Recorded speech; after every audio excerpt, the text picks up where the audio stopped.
grâce pour l'utilité commune. Et nous avons vu lors de cette série que le Seigneur nous a donné et nous a équipés. Il nous a équipés. Il n'y a personne qui est sans don. Tout le monde a le don. Même si tu ne connais pas encore ton don, tu as un don. Mon message est basé sur la parabole des talents. Matthieu 25, à partir du verset 14 jusqu'à 29. Oui, c'est la parabole des talents. Vous avez bien compris, c'est un long passage. Jésus-Christ parlait toujours à travers des paraboles à ses disciples et en privé, il leur expliquait ce qu'il voulait dire.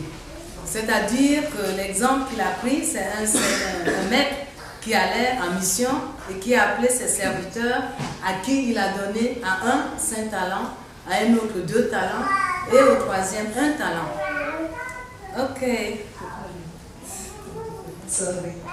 Et donc, à son retour, il est parti, il a laissé les talents.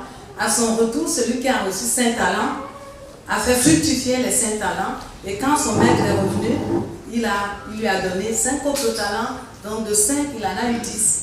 Et celui qui a eu 2 talents, le maître, il a fait fructifier ses 2 talents.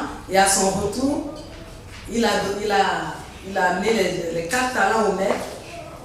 Et celui qui a eu 1 talent n'a pas pu faire fructifier son talent. Il a gardé, il est parti l'enterrer. Le talent ici, c'est l'argent. Et il est pas plus que le maître dit, tu aurais pu amener mon talent chez les banquiers et j'aurais pu recevoir de l'intérêt. Mais il a enterré le talent. Et quand le maître est rentré, il lui a donné le talent tel qu'il était. Donc, c'est vraiment une leçon pour nous. Après la série des dons que le pasteur a fait, tout le monde a dit, la première leçon, il a demandé aux gens, quels sont tes dons? Il y en a qui ont cité leurs dons, il y en a qui ont dit, moi j'ai dit, je veux tout. Tout le monde a dit, j'ai tel don, chacun a dit le don qu'il a. C'est vrai qu'on a les dons, mais le Seigneur ne veut pas que ces dons soient dormants. Il veut qu'on travaille ces dons. On va voir à partir de cette parabole comment on peut faire fructifier nos dons. Comment on peut développer les dons que Dieu nous a donnés. Sachant que le don que tu as ouvre un chemin pour toi. La Bible le dit, c'est pas moi qui le dis, dans Proverbe 18, 16. Les présents d'un homme, les dons d'un homme lui élargissent la voie. C'est le don que tu as qui va élargir ta voie sûrement. Ce n'est pas toujours l'éducation, ce n'est pas toujours les relations qu'on a, mais le don que Dieu a mis en nous, si tu le découvres, tu le fais fructifier, il va élargir le chemin pour toi. Alléluia. La Bible dit, puisque nous avons des dons différents selon la grâce qui nous a été accordée. Dieu nous a accordé ces dons différents selon sa grâce. Les serviteurs dans ce passage, c'est nous, c'est l'Église, c'est toi et moi. Les talents, ce sont les dons, c'est l'habilité que Dieu nous a donnée. Les serviteurs et les talents que Dieu a donnés, les serviteurs que nous sommes, nous appartenons tous à Dieu. Et tout ce que nous faisons, c'est pour le Seigneur. La capacité, parce que la Bible dit, sur le passage qu'on a lu, que Dieu a donné les dons à chacun selon la capacité, sa capacité. Et la capacité aussi vient de Dieu. Donc, tout est au Seigneur. 2 Corinthiens 3,5, la Bible dit, ce n'est pas à dire que nous soyons par nous-mêmes capables de concevoir quelque chose comme venant de nous-mêmes. Notre capacité, au contraire, vient de Dieu. Quand tu sais tout ça, tu es vraiment détendu. Tu dis, Seigneur, tout ce que le Seigneur nous demande, comme on a prié mardi, me voici, fais ce que tu veux faire, je suis disponible. Nous devons être disponibles. Les temps sont précaires, les temps sont mauvais. Et le Seigneur compte sur nous. Voilà tout ce qui se passe là dehors, c'est sur nous que le Seigneur compte. Il ne nous a pas laissés dans le monde sans équipement. Il nous a équipés pour qu'au travers de nous, son règne vienne. Ce n'est pas le règne d'un antichrist, mais le règne de Jésus-Christ. Alléluia. C'est pour ça qu'il nous a équipés. Il ne nous a pas envoyés utiliser nos propres moyens. Il nous a équipés. Dieu est juste et fidèle. Malgré l'accusation du disciple qui a eu un talent. Dieu est juste et fidèle. Il n'a créé personne sans don. Il ne nous demande pas de faire quelque chose pour lequel il ne nous a pas équipés. Il sait exactement les dons qu'il a donnés à chacun. Le premier texte que Pasteur Dieu avait utilisé lors de la première leçon de la série, c'était Exode 31, versets 2 à 4. Sache que c'est Dieu qui dit à Moïse. Moïse ne savait pas qui a quel don. Les gens même qui avaient les dons ne savaient pas les dons qu'ils ont. Mais Dieu sait le don qu'il a mis en toi. Il attend que tu te lèves, que tu fasses fructifier ce don. Ton don n'est pas le don de A, B, C. Tu as un don particulier. Ton don n'est pas mon don, le mien n'est pas le tien. Fais fructifier ce don et tu auras la récompense, comme le Seigneur a dit, bon et fidèle serviteur. Donc, Dieu a dit à Moïse, sache que j'ai choisi Bétsalil, fils d'Uri, fils de Hur, de la tribu de Juda. Je l'ai rempli de l'Esprit de Dieu, de sagesse, d'intelligence et de savoir pour toutes sortes d'ouvrages. Je l'ai rendu capable de faire des inventions, de travailler l'or, l'argent et les reins, etc. Dieu a rendu Bétsalil capable. Dieu t'a rendu capable de faire ce pourquoi il t'a appelé. Il ne t'a pas rendu capable d'être quelqu'un d'autre. Il t'a rendu capable de faire ce pourquoi il t'a appelé. On va voir pourquoi les deux disciples ont reçu et pourquoi le disciple qui a échoué, pourquoi il a échoué. Et on va voir dans la Bible les exemples des gens qui ont fructifié leurs talents et comment le Seigneur leur a accordé la promotion. Pourquoi les deux disciples ont-ils réussi? On n'a pas le temps, j'allais faire le tour et chacun allait me dire, je suis sûr que vous savez pourquoi. Parce qu'ils étaient fidèles.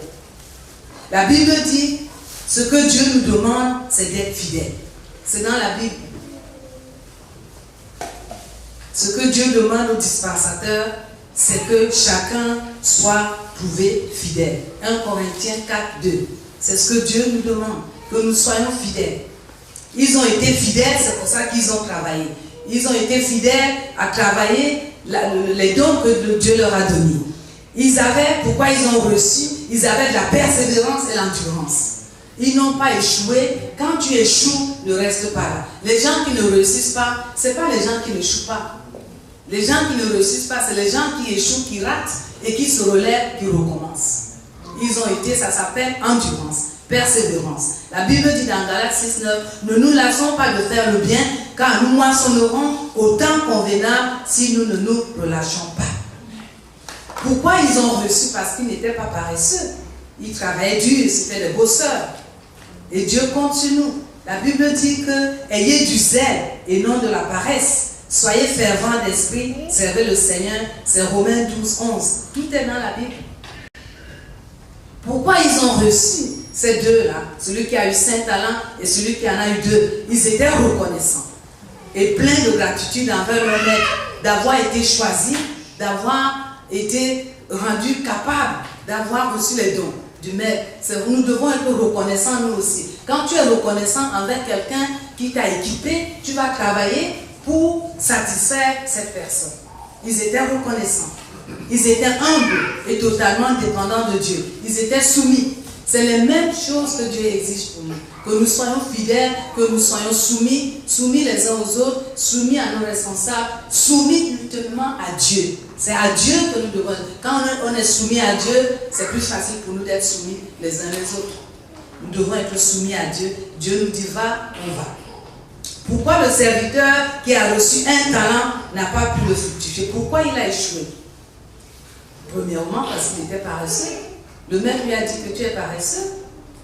Il était paresseux. Il a reçu son talent. Il ne l'a pas fait fructifier. Donc, il n'a pas eu la récompense. Il a été blâmé par le maître. Il était paresseux. Dieu dit, ayez du zèle et non de la paresse. Il était offensé contre son maître. Puisqu'il lui a dit, tu es méchant, tu moissonnes ou tu n'as pas. Je savais que tu es un homme dur. Il savait. Donc il avait déjà expérimenté son maître. Et il avait été offensé de son maître. Il dit, je savais que tu es un homme dur. Qui moissonne ou tu n'as pas semé. Et qui amasse ou tu n'as pas vanné. Il était offensé. Les offenses non réglées nous empêcheront d'entrer dans notre destinée. Les offenses non réglées nous paralysent et nous empêchent de faire ce que Dieu nous a appelé faire. Si tu es offensé contre, il y en a qui sont offensés contre Dieu, tu peux être offensé contre ton leader ou contre ton frère de ministère. Règle-le. Dieu nous a dit comment on règle les offenses. Va vers ton frère, j'ai pas aimé ce que tu m'as fait, demande pardon, que ton frère te demande pardon. S'il ne te demande pas pardon, appelle quelqu'un comme témoin. Et s'il ne te demande toujours pas pardon, amène-le devant l'assemblée. S'il continue à nier, c'est ce que la Bible dit. Considère-le comme un païen. Mais il faut régler les offenses. Un cœur qui est offensé ne peut pas vraiment porter du fruit. Pourquoi? Parce que la Bible dit, les fleuves d'eau vive coulent de ton sang. Les fleuves d'eau vive, si un cœur qui est offensé est déjà un cœur qui est blessé, les fleuves d'eau vive qui devaient être purs pour apporter la guérison, quand elles coulent, elles apportent l'amertume. Ce que tu as dans ton cœur, c'est ce que tu relâches. Donc, un cœur, quelqu'un, il était offensé contre son maître, sûrement contre ses collègues qui ont eu 5 talents, 2 talents, et lui n'en a eu qu'un. Il était offensé. Pourquoi vous avez eu plus que moi? Et tout ça, les offenses. Pourquoi il n'a pas réussi? Il avait sûrement un complexe d'infériorité. Il a dit j'ai peur, il a eu peur, il avait la peur. Pourquoi il n'a pas reçu la peur? Le complexe d'infériorité t'empêche d'être ce que Dieu veut que tu sois. Parce que tu te compares aux autres et tu dis non, je ne peux pas le faire. Je n'ai pas ce qu'il faut, je ne pourrais pas le faire. Et ça te paralyse. Pourquoi il a échoué? Il a pris son talent, il l'a enterré parce qu'il avait peur. Il a lui-même confessé que j'ai eu peur. La peur, on nous a enseigné sur la peur, parce que Dieu a abusé l'esprit de peur ici. La peur va te paralyser. La peur t'empêche d'entrer dans ce que Dieu a pour toi. Pourquoi peur? Pourquoi il avait peur? Il avait peur d'échouer. On a souvent peur, je ne vais pas essayer, parce que si j'essaie, je vais échouer et je vais être ridicule. Il avait peur d'être ridicule. Il avait peur d'échouer, toutes sortes de peurs. Le Seigneur, la Bible dit, Dieu ne nous a pas donné l'esprit de peur, mais de force, d'amour et de sagesse. Il était jaloux. La peur nous paralyse. Moi, j'étais paralysée par la peur tout le temps. Quand on a fait des groupes de service, j'étais dans un même groupe que la sœur, et chaque fois, on faisait la rotation. Toi, tu diriges la prière ce mois, et le mois prochain, ça sera toi. Lorsque mon tour arrive, juste quand on était à Rousseau, là, il n'y a pas longtemps, quand mon tour arrive, j'ai dit non, je ne peux pas. Je lui envoie un texto. Est-ce que tu peux diriger la prière pour moi? Et tout ça. Elle dit ah non, tu vas le faire. J'ai dit non, s'il te plaît. Et donc elle le fait. À chaque fois, elle le faisait pour moi parce que j'étais paralysée par la peur de me tenir derrière le pupitre. Et pourtant, je savais que c'est mon appel et je devais obéir aussi à mes leaders qui m'ont dit non, vas-y. J'avais peur. Je lui dis tout le temps, chaque fois qu'on était de service, on avait des palabres. Et je lui ai un jour, elle a dit, si tu ne le fais pas, ça ne doit pas être fait, c'est ton tour. Alors, je m'étais obligée de me jeter à l'eau. Tu nages ou tu te noies? Tu dois faire ce que Dieu t'a appelé faire. Et j'ai dit, Seigneur, vraiment, donne-moi la grâce et tout ça. Et voilà. Donc, la peur nous paralyse. Pourquoi le serviteur qui a reçu un talent a échoué? Il était jaloux sûrement des autres serviteurs. Il était jaloux parce qu'il a reçu qu'un seul talent. La jalousie aussi nous empêche d'accomplir ce pourquoi Dieu nous a appelés. Pourquoi tu vas être jaloux? Jalousie, c'est déjà manque de reconnaissance. Tu n'es pas reconnaissant à Dieu du peu reçu. Tu regardes l'autre, il fait mieux. Pourquoi c'est lui qui fait ci? Pourquoi c'est lui qui fait ça? Ce n'est pas nécessaire. La jalousie te paralyse. Pendant que tu es jaloux de l'autre, lui, il avance. Il fait ce pourquoi Dieu l'a appelé et toi, tu es là, tu le regardes. Regardons au Seigneur et ne soyons pas jaloux les uns des autres. Il était orgueilleux. Quelqu'un qui refuse d'accomplir la tâche que Dieu lui a donnée, son maître lui a donnée, c'est de l'orgueil. Il pensait qu'il savait mieux que son maître. Il était égoïste. C'est lui, moi. Tu es méchant, tu moissonnes ou tu n'as pas semé, alors je n'ai pas voulu faire ce que tu m'as demandé de faire. Il était insoumis, il n'a pas obéi. Les soumissions empêchent de porter du fruit. Il n'avait pas confiance à son maître.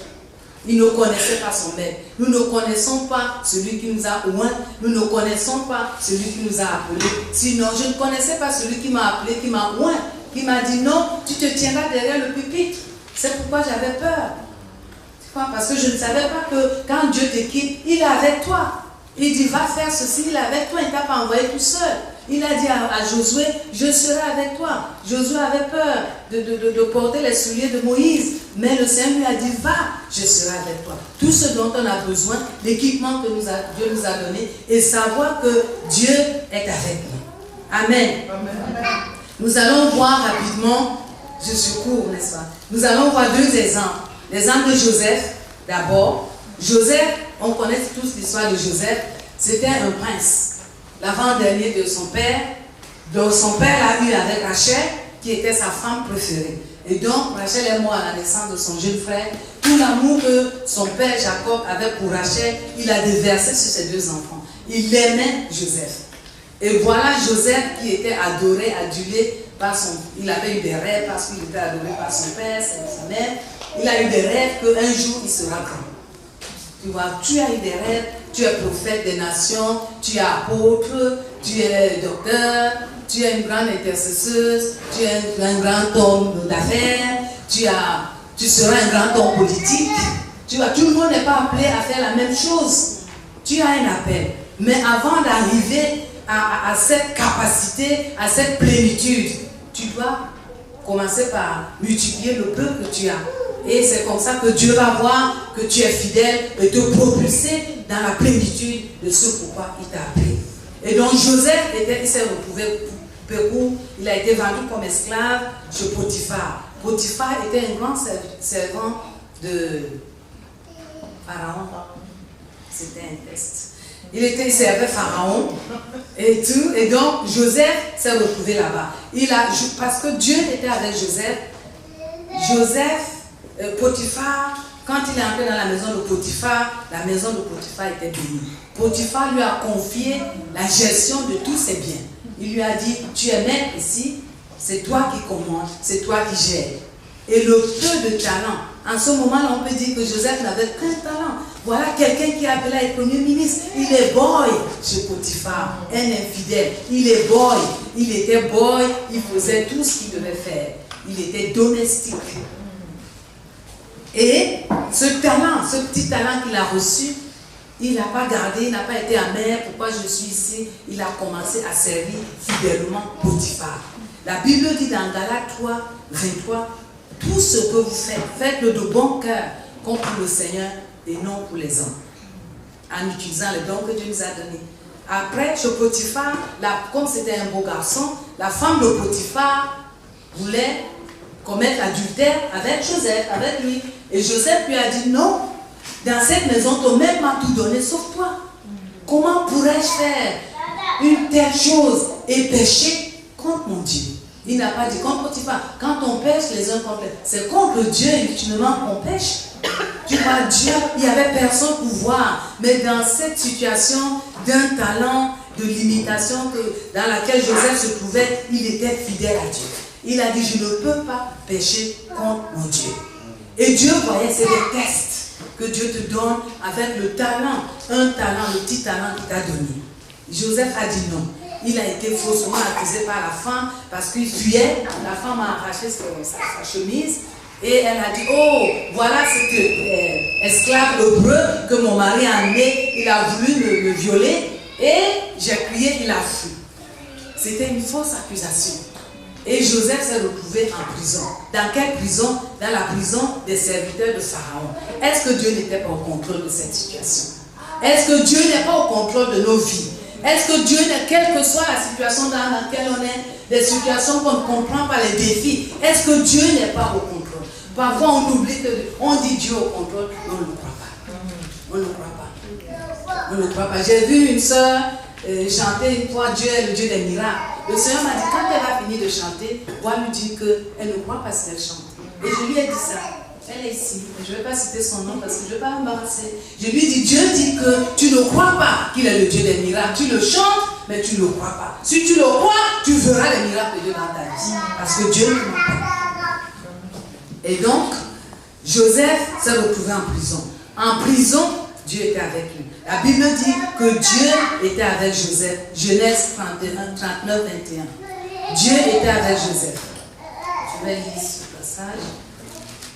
Dieu était avec lui et il a continué à porter du fruit. On peut dire qu'il a reçu 2 talents.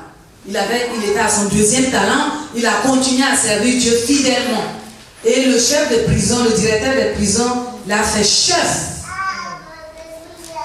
Parce qu'il était fidèle. Alléluia. Genèse 39, verset 21. L'Éternel fut avec Joseph et il étendit sur lui sa bonté. Il le mit en faveur aux yeux du chef de la prison. Et le chef de la prison plaça sous sa surveillance tous les prisonniers qui étaient dans la prison. Et rien ne se faisait que par Joseph.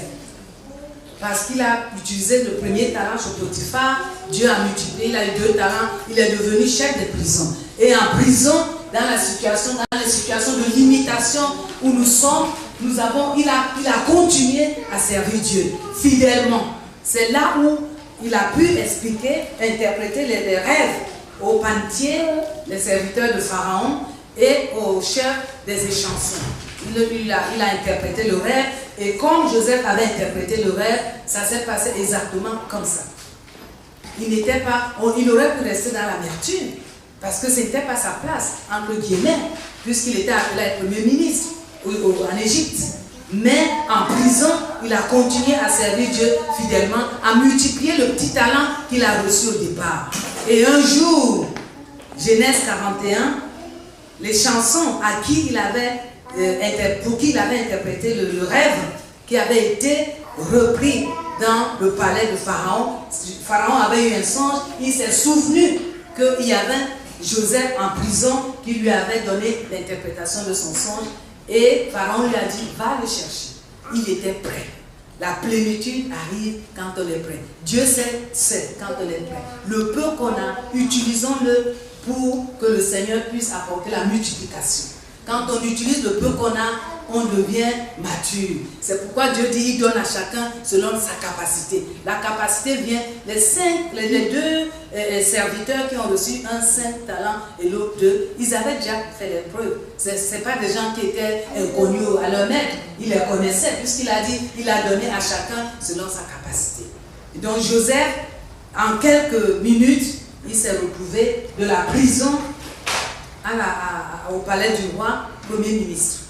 Parce qu'il a été fidèle dans ce que Dieu lui a donné. Le petit talent. Il aurait pu dire non, Dieu m'a donné des songes, j'ai reçu que tout le monde va se prosterner devant moi. Je ne peux pas être boy, je ne peux pas être en prison.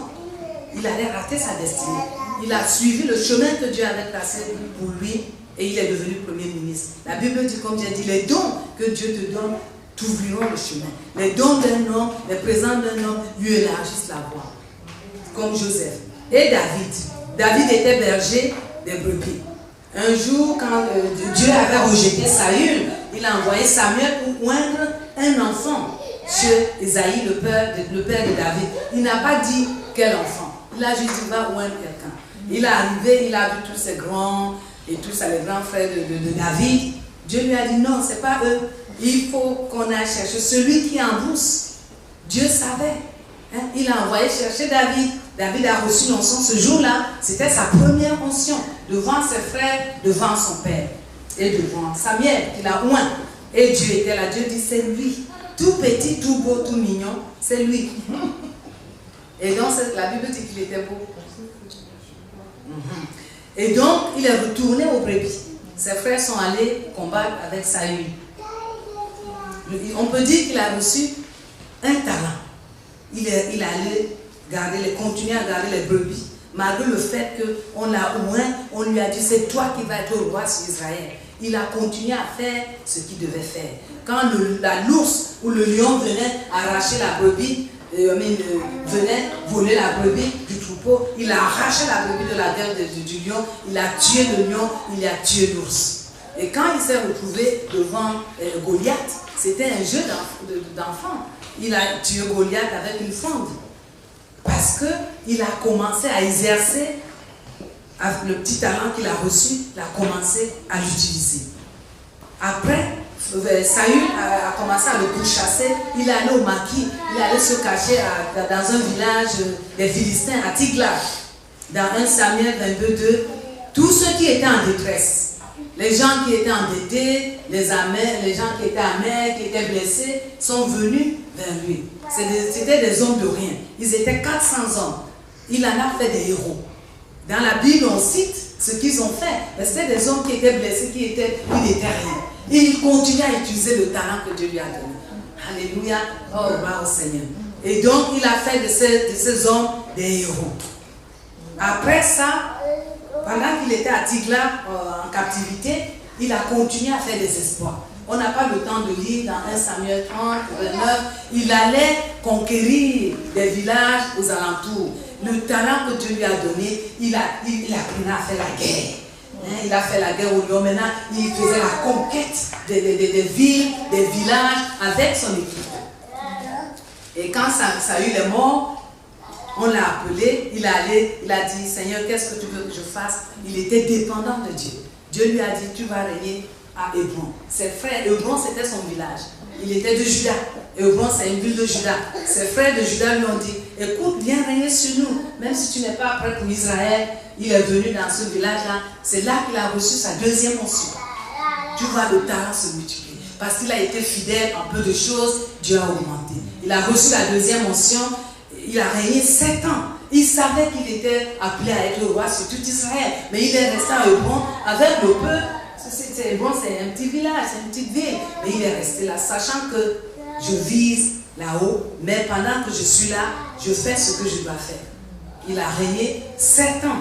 Et au bout de 7 ans, le Seigneur a dit, ok, tu es prêt. Les gens même d'Israël, il n'est pas allé faire sa publicité. C'est moi qui suis roi, le plus grand prophète de Londres.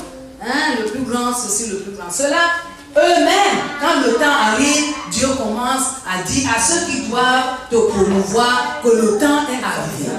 Alléluia. Joseph avait dit à les chansons, souviens-toi de moi quand tu seras au palais de Pharaon. 2 ans. Il a complètement oublié Joseph. Pourquoi? Parce que Dieu l'a permis. Et donc, David, quand le temps est arrivé, les gens même d'Israël sont venus le chercher. Viens, notre frère, régner sur nous. Voilà, il reçoit sa 3e onction, la plénitude. Où en es-tu dans tes talents? Est-ce que tu es en train d'utiliser les talents que Dieu t'a donnés? Je suis derrière le pupitre maintenant. Je peux vous donner mon exemple. Quand je suis venue à Pierre Vivant, j'ai dit, je ne peux pas rester comme ça, il faut que je fasse quelque chose. Je ne savais pas ce que je pouvais faire. Je n'avais pas de talent, si on peut dire. J'ai commencé à servir le thé. On n'avait pas les groupes de service. C'était nous, tous les dimanches. On servait le thé. Après, j'ai joint le groupe de louange. J'ai reçu un deuxième talent. C'est la promotion. Je n'étais pas lead. J'étais backup. J'étais derrière et je chantais et tout. On a revu une de nos vidéos l'autre fois. Comment on chantait avec joie et tout ça. Et donc, après ça, on a adopté la vision des cellules. Les cellules sont arrivées. La sœur Henriette avait mis en place la cellule des enfants parce qu'il n'y avait rien. On devait tout faire from scratch, de rien. C'était une nouvelle vision. Il y avait la vision des femmes, des hommes. Tout était, on partait de rien. Après, on l'a appelé à autre chose. Je suis allée maintenant, j'ai quitté le groupe de loin. On m'a envoyé aux enfants de 0 à 5 ans. Ce n'était même pas les grands enfants. C'est plus dur. C'était les bébés. Les Shalom étaient bébés. David, il y avait Sarah, Kezia. C'était, bon, Sarah était un peu plus grande, mais elle avait moins de 5 ans. Puisque quand tu arrivais à 5 ans, on t'envoyait à la plus grande, la cellule moyenne, que Laure et Annie dirigeaient. Et nous, on était là, et on avait une couette avec les tout petits bébés et tout. C'était pas facile de chanter avec eux, de leur dire que Where is Jesus? Jesus is in my heart, et tout ça. Et je suis restée là-bas. J'utilisais mon petit talent. Je ne savais pas que, bon, je ne savais pas, on m'avait prophétisé, je sentais qu'un jour, je ferais ce que je suis en train de faire. Mais le temps n'était pas arrivé. Tu vois. Il y en a beaucoup qui ont reçu la même chose, des collègues, des amis, qui sont partis ouvrir les églises. Au bout de 3 ans, ils se sont brûlés. Ils ont dit non, tout ça. J'ai dit, quand le temps de Dieu n'est pas arrivé, tu prends un petit talent, tu vas faire le travail de 5 talents. Tu ne peux pas. Parce que la capacité n'est pas encore là. La plénitude n'est pas encore là. Après, les enfants, on m'a dit, oh non, maintenant, on m'a dit, les pasteurs, on va faire la consolidation. Je suis allée faire la consolidation pour un temps. J'ai fait la consolidation. Après la consolidation, Nadine était mon assistante à la consolidation. Et la consolidation, on m'appelle, le pasteur, voilà, on va faire l'intercession. Pendant ce temps, je faisais l'administration aussi. Tu vas maintenant t'occuper de l'intercession. J'ai dit, ok, je suis toujours là-bas. Et donc, voilà comment tu peux multiplier tes dons. Ne reste pas, ne dis pas que bon, je suis appelé apôtre. Les apôtres ont des cartes de visite, apôtres des nations. Un apôtre est celui qui va conquérir les terrains pour bâtir, établir les ministères, les églises, les orphelinats et toutes choses. Tu es assis sur un bureau capitonné avec une église de 10 membres et tu es apôtre. Que Dieu nous fasse grâce. Donc, il faut multiplier le talent que tu as reçu. Peut-être que tu ne sais pas, tu ne connais pas ton don. La Bible dit, ce que ta main prouve, fais-le. N'est-ce pas? Tout ce que ta main prouve, dans Ecclésiaste 9, verset 10. Tout ce que ta main prouve à faire avec ta force, fais-le. C'est en faisant, en travaillant, que tu vas découvrir tes dons, si tu ne les connais pas encore. Parce que quand tu œuvres, même dans la cellule, on est béni d'avoir la vision des cellules. Dans la cellule, il y a du travail. Puisqu'on prie les uns pour les autres, tu pries pour ton responsable de cellule, etc. C'est un travail. Tu peux dire, ok, j'ai le don d'intercession. Je vais venir puisque la responsable de cellule prie 1 heure avant le début de la cellule. Tu viens avant pour assister ta responsable de cellule. Tu commences à multiplier ton don. Tu es dans la maison, il y a des choses à faire. Peut-être que Dieu te met à cœur ce qui n'est même pas encore dans la maison. Tu vas voir le pasteur Caro ou pasteur Déo ou pasteur Caro, leur dire, voilà ce que le Seigneur me met à cœur, qu'est-ce que vous en pensez? Il y a plein de ministères. On a le ministère des sans-abri. Les gens qui le faisaient sont partis. Tu as un appel pastoral, tu es assis, bon, j'attends quand j'aurai mon église de 1000 membres. C'est là où je commence à t'occuper des sans-abri, des malheureux. On avait tout un ministère comme ça. Ces gens sont partis, la fille est partie en Suisse et le ministère n'est plus. Il y a le ministère des célibataires. Même si tu es marié, tu peux avoir le fardeau de tes frères et sœurs célibataires et commencer un ministère qu'on avait toujours dans cette maison. Il y a plein de choses à faire. Ce que ta main trouve à faire, fais-le en le faisant. Même dans la cellule, tes sœurs, une fois on a fait une leçon dans la cellule, on avait une grande cellule, on a dit que chacun écrive le don de sa sœur. Et des choses, parce qu'ensemble, comme on travaille ensemble, on voit, on découvre les dons des autres. Quand tu travailles, les gens qui sont autour de toi découvriront tes dons. Et chacun a écrit, tel est ceci, telle a telle onction, telle a telle. Mais si tu t'assieds sur le don que Dieu t'a donné, comment peux-tu le faire fructifier? Comment Dieu peut-il te promouvoir?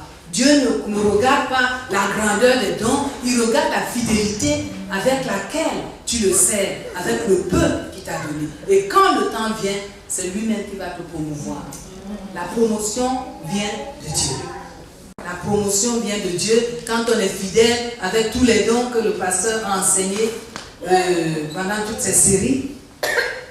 Beaucoup ont découvert leurs dons. Si tu n'as pas encore découvert tes dons, ça ne fait rien. Ce que ta main pouvoir faire, fais-le. Le don, on le découvre souvent par des choses qu'on aime faire. Tu aimes t'occuper des gens. Tu aimes, quand une soeur n'est pas venue à l'église, tu peux l'appeler. Tu lui envoies un texto. Je ne t'ai pas vu à l'église, comment vas-tu? Et tout ça, est-ce que ça va? Est-ce qu'on peut prier et tout? Tu envoies, mais tu t'occupes. Tu vois, parce que tu as cet appel pastoral et tout. Tu appelles, tu envoies les textos. Bon, si tu déranges, tu sens que tu déranges, tu arrêtes, mais tu le fais. Dans la cellule, pareil. Tu utilises le peu que Dieu t'a donné. Il y a tellement de dons, il n'y a pas un plus grand. Par exemple, ce service. La personne qui a ouvert la porte, si la personne qui a ouvert la porte n'était pas là, peut-être c'est un futur apôtre qui va ouvrir les chemins pour créer de nouvelles opportunités. Il a ouvert la porte, on serait dehors. Il n'est pas le plus petit. Je suis derrière le pupitre, je ne suis pas la plus grande. Pas du tout. Il y a des gens qui ont intercédé toute la semaine. Seigneur, viens nous visiter pendant ce culte. Il y en a qui font l'accueil, il y en a qui vont servir le thé tout à l'heure, il y en a qui vont ranger les instruments, le groupe de louange. À la fin du service, quand le Seigneur regarde, il voit tout ce qu'on a fait. Il dit bon et fidèle serviteur.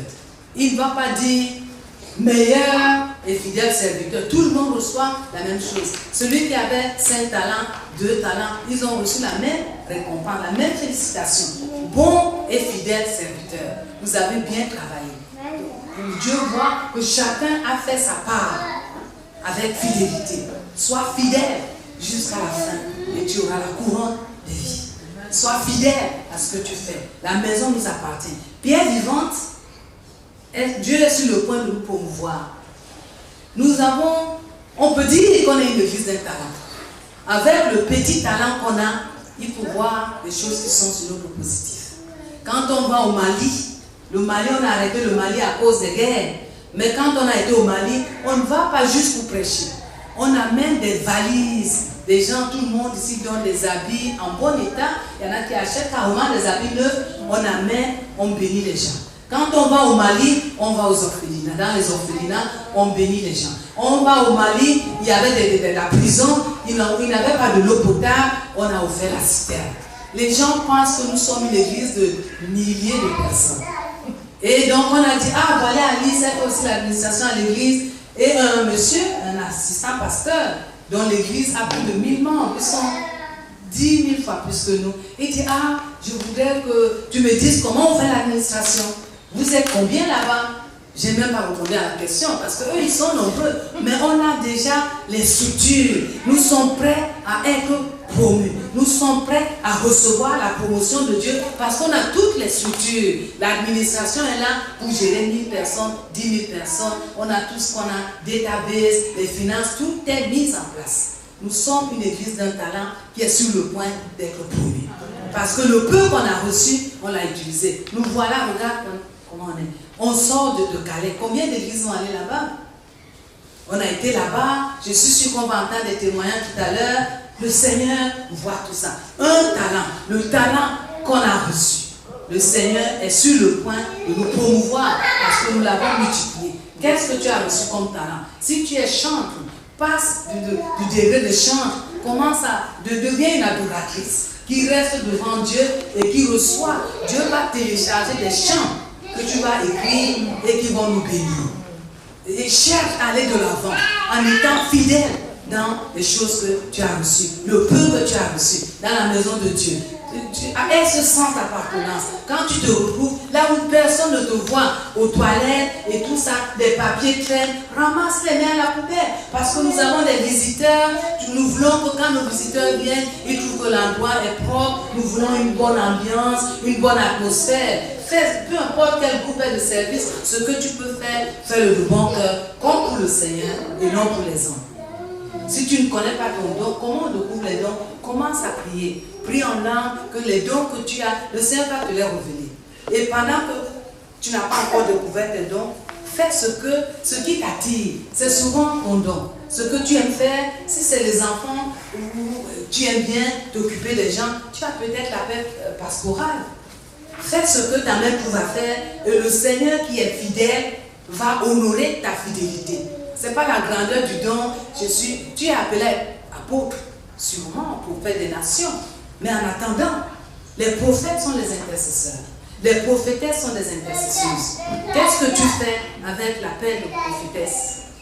Quand Dieu vient te... Tu ne sais pas que les prophètes dans la Bible, Jérémie était même, on l'appelle prophète de lamentation. Il intercédait tellement qu'il pleurait devant Dieu. Un prophète pleure. Parce que quand Dieu te révèle les choses, il va te révéler, je vais amener le jugement sur l'ombre.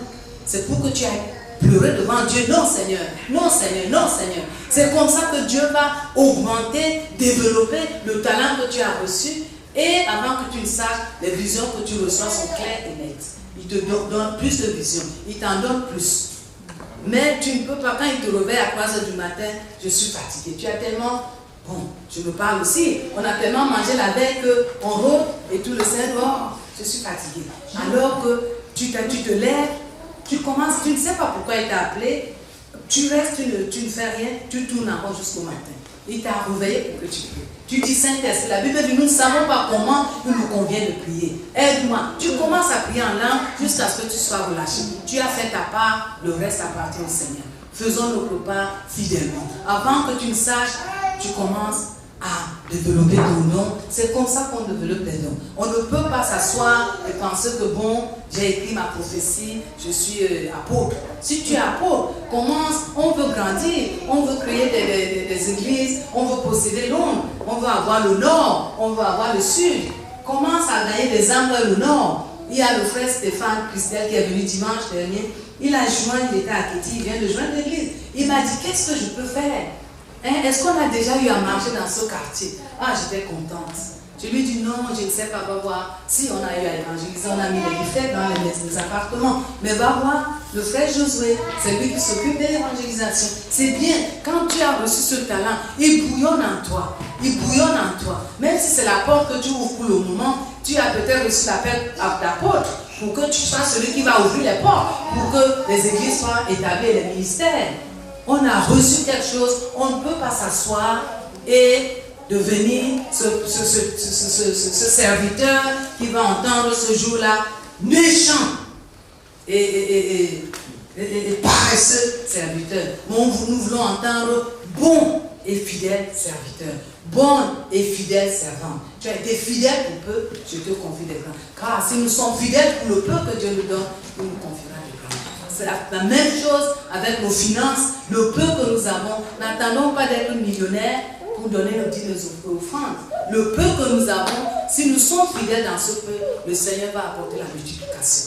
Ce n'est pas un message qui fait bondir les gens sur les chaises, mais c'est un message qui amène les gens dans leur destinée. Ce n'est pas un message qui fait crier les gens, oh, hey! Non, mais c'est un message qui va t'amener dans ta destinée. Sois fidèle dans les petites choses et Dieu va te conduire. Alléluia.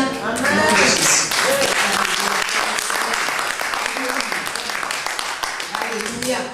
On va se lever et prier. Race. J'espère que tu as, je sais que tu as été béni. Le don que Dieu a mis en toi, c'est comme une grossesse d'un jour. Si la femme qui va faire le test après qu'elle n'a pas eu ces périodes et qui constate qu'elle est enceinte, si elle étouffe, elle ne peut même pas, si elle étouffe la grossesse, comment elle va accoucher? Elle doit se nourrir, entretenir son bébé jusqu'à l'accouchement. Et le Seigneur est fidèle. Et il veut que nous soyons fidèles à faire ce qu'il nous a confié. Si tu es appelé, tu ne sais pas ce qu'il faut faire. Joins le ministère des sentinelles. Mais il y avait un ministère des sentinelles. Maintenant, j'envoie des prières à tout le monde. Tout le monde, pour que tout le monde prie. Si tu n'as pas encore reçu les dernières prières, continue à utiliser. Tu n'as pas reçu les prières récentes, continue à utiliser les dernières. Pendant le culte, intercède. C'est comme ça que Dieu va voir. Ta personne ne sait que tu intercèdes, mais Dieu le voit. Et c'est comme ça qu'il va t'élever, apporter la multiplication. Ne reste pas oisif. Il n'y a pas d'oisivité dans la maison de Dieu. Au nom de Jésus. Alléluia, gloire au Seigneur. Alléluia, nous allons prier et demander à Dieu de nous donner la grâce. Alléluia. Alléluia, Seigneur, je te bénis. Alléluia, Alléluia, Alléluia, gloire au Seigneur.